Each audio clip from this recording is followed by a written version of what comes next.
Hi, I'm just going to come on and show you what I got up to yesterday. I think I'll try and put a link in down below in the description box. But a few weeks ago, I was showing you that I was doing some dry point plates. I got these from the company Handprinted online. I don't know whether you'll be able to see. I've sort of started. Well, you can if I sort of shine it. I'll turn the camera around so you have a proper look. So if you just bear with me.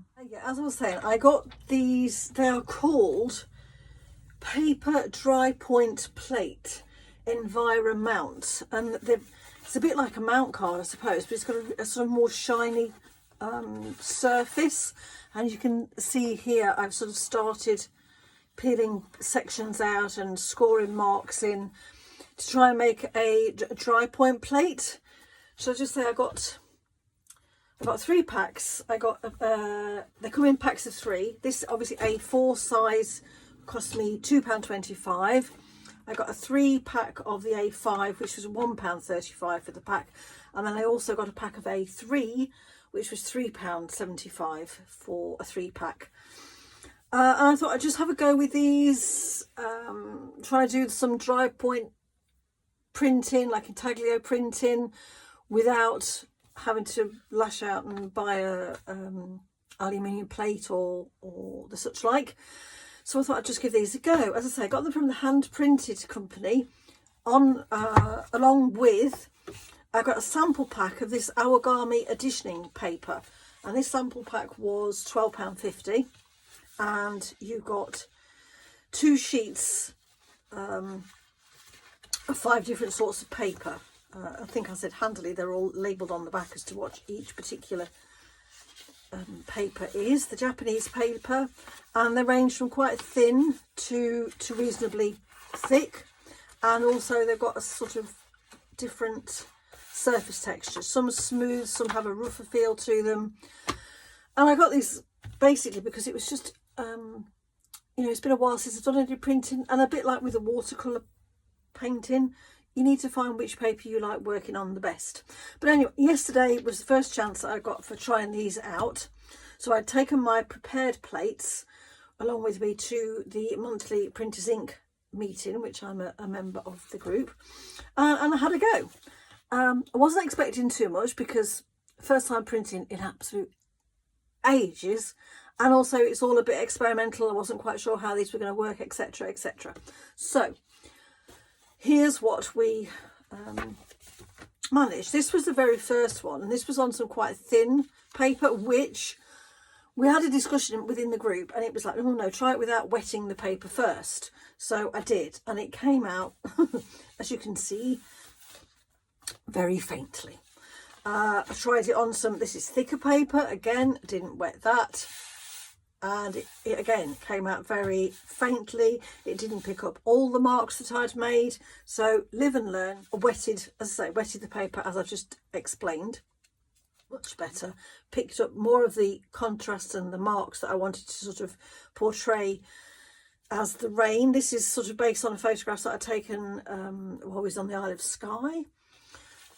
And again, the same one again, and this is on quite a thinnish paper. I think this is called, what's it called, bunkoshi. I'm sorry if that's probably not how you pronounce it, but yeah, that's the bunkoshi.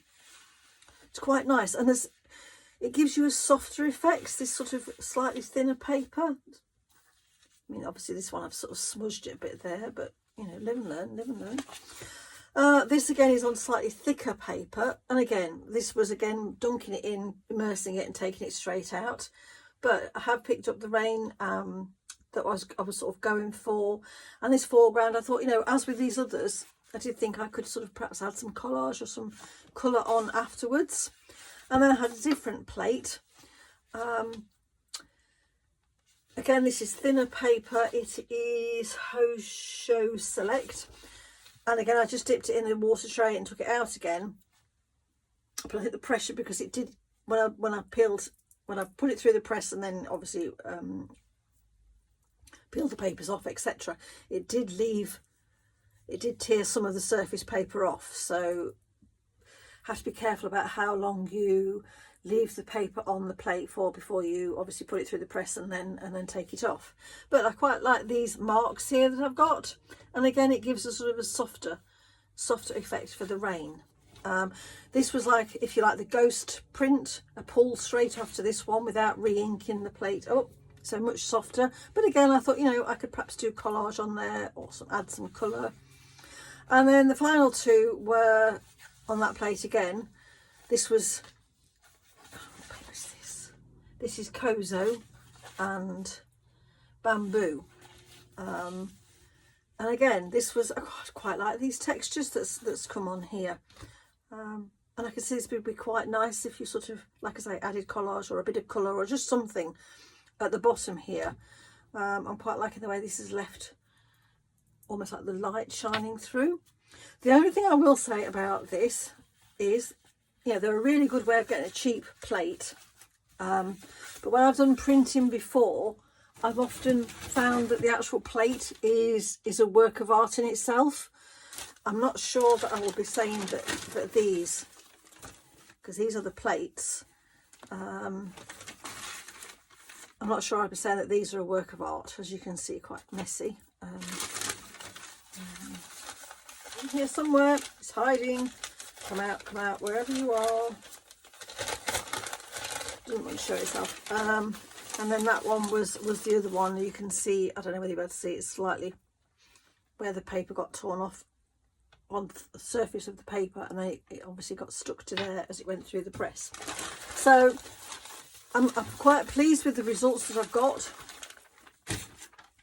Means it was all a bit of an experiment. You know, obviously, yes, some are better than others. Live and learn. And some I could possibly work on further. But it's definitely given me a lot of confidence to continue with this. And do I think these, they're cheap, just cheap. You know, obviously I know you can use the Tetra Packs, you know, the old milk cartons and juice cartons and etc. But these, obviously these don't have the fold out crease lines in them. And as I say, the A5 for a 3-pack, which was what some of these were, was £1.35, and then £2.25 for these. So yeah, that's what I got up to yesterday.